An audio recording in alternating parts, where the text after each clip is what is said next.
बिस्मिल्लाहिर्रहमानिर्रहीम अस्सलाम वालेकुम। आज हम बना रहे हैं ज़बरदस्त किस्म का बन कबाब। ऐसे बन कबाब आपको बनाना बताऊंगी कि आप बाज़ार का भी बन कबाब को भूल जाएंगे और आप कहेंगे बस घर में बनाएं। बहुत आसान और बहुत इजी रेसिपी। तो शुरू करते हैं। सबसे पहले हम बनाएंगे ऑमलेट। ऑमलेट हम सिंपल सा बनाएंगे। मैं ले रही हूँ 3 अदद अंडे और इसमें डाल रही हूँ 1/4 टीस्पून नमक, 1/4 टीस्पून कुटी हुई काली मिर्चें और 1/4 टीस्पून कुटी हुई लाल मिर्चें। और मसाले आप अपने हिसाब से कम या ज़्यादा कर सकते हैं। अंडे की मिकदार भी आप अपने हिसाब से बढ़ा सकते हैं। तो इसको हमने फेंट दिया है। अब इसको हम साइड पे रख देते हैं। ये बन मैंने लिए है लंबे वाले, आप चाहे तो गोल वाला बन भी ले सकते हैं। तो इसको मैं लूँगी और लेके मैं 3 पार्ट में काटूंगी क्योंकि मैं 3 लेयर के बर्गर बना रही हूँ। देखें 3 पार्ट में मैंने काट दिया है। इसी तरह जितने आपने बनाने हैं इसी तरह आप काटें।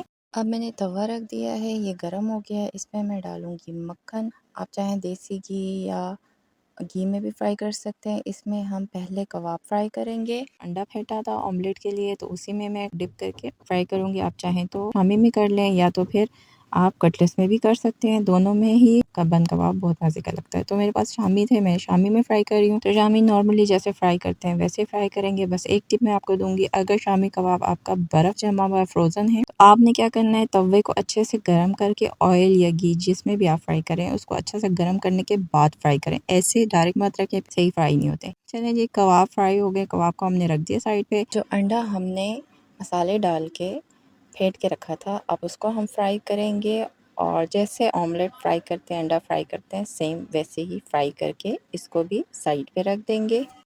अब हम तवे पे थोड़ा सा मक्खन डालेंगे। उसके बाद हमने जो बन काटे थे अब इसको फ्राई करेंगे हल्का सा। ज़्यादा घी अगर आपको पसंद है, मक्खन या देसी घी जिसमें भी आप फ्राई करें तो आप ज़्यादा डाल दें। अगर आपको कम पसंद तो आप कम में भी कर सकते हैं और अगर नहीं डालना चाहें तो आप गरम तवे पे आराम से सिंपली उसको थोड़ा सा क्रिस्पी कर सकते हैं दोनों साइडों से। ज़रूरी नहीं कि घी या मक्खन या देसी घी से ही फ्राई किया जाए, सादा भी आप कर सकते हैं। तो ये इसी तरह हम पलटेंगे और दोनों तरफ से इसको फ्राई कर देंगे और फ्राई करके इसको भी रख देंगे साइड पे और बाकी चीज़ें तैयार करेंगे बर्गर के लिए।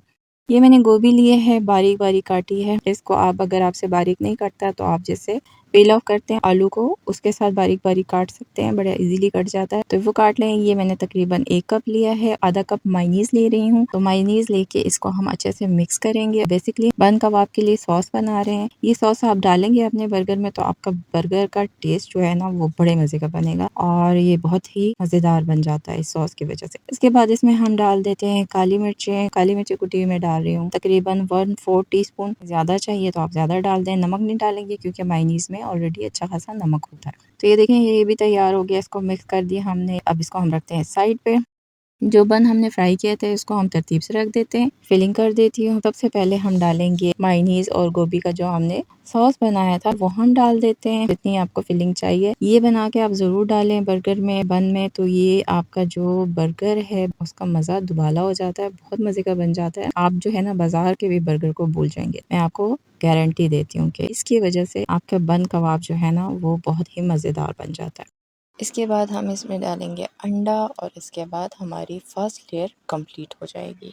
दूसरी लेयर में हम सबसे पहले इसमें डालेंगे केचप। केचप आप अपनी मर्ज़ी के हिसाब से यूज़ कर सकते हैं। अगर आपने सिंपल वाला लेना है तो सिंपल वाला ले लें, वरना अगर आपने चिली गार्लिक वाला केचप यूज़ करना है तो आप उसको भी इस्तेमाल कर सकते हैं।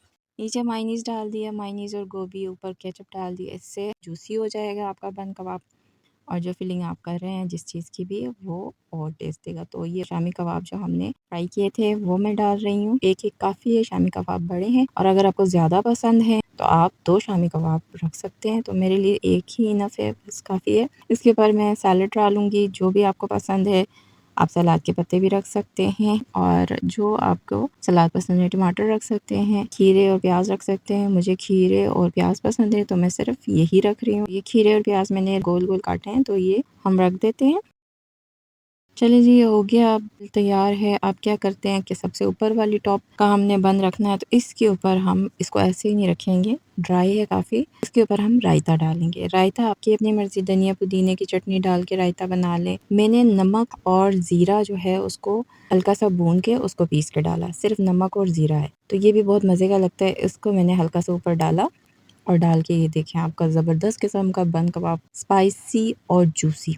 आप खाएँगे तो आपको मज़ा आ जाएगा। दावे से कह सकती हूँ कि जितने भी आपने बाज़ार में बंद कबाब खाए हैं, आप उन सबको भूल जाएँगे। केचप के साथ इसको खाएँ या रायते के साथ खाएँ या आप सिर्फ़ इसी तरह खाएँ, इसके अंदर इतनी चीज़ें हैं कि आपको और किसी चीज़ की ज़रूरत नहीं पड़ेगी। सबसे बड़ी बात ये हेल्दी है, घर की बनी हुई चीज़ें साफ़-सुथरी बाज़ार की निस्बत। आप घर में बनाएँ, खुद भी खाएँ, बच्चों को खिलाएँ, बच्चों के लंच बॉक्स के लिए बेहतरीन है। ज़बरदस्त किस्म का बर्गर है, तो उम्मीद करती हूँ आपको मेरी आज की रेसिपी पसंद आई होगी। अगर आपको मेरी रेसिपी पसंद आई है तो इसे लाइक करें, शेयर करें और अगर अभी तक आपने मेरे चैनल को सब्सक्राइब नहीं किया तो इसे सब्सक्राइब करें, बेल आइकन के बटन को दबाएँ ताकि मेरे आने वाली तमाम वीडियोज़ आपको सबसे पहले मिले। तो मिलते हैं नेक्स्ट किसी और वीडियो के साथ। अल्लाह हाफ़िज़।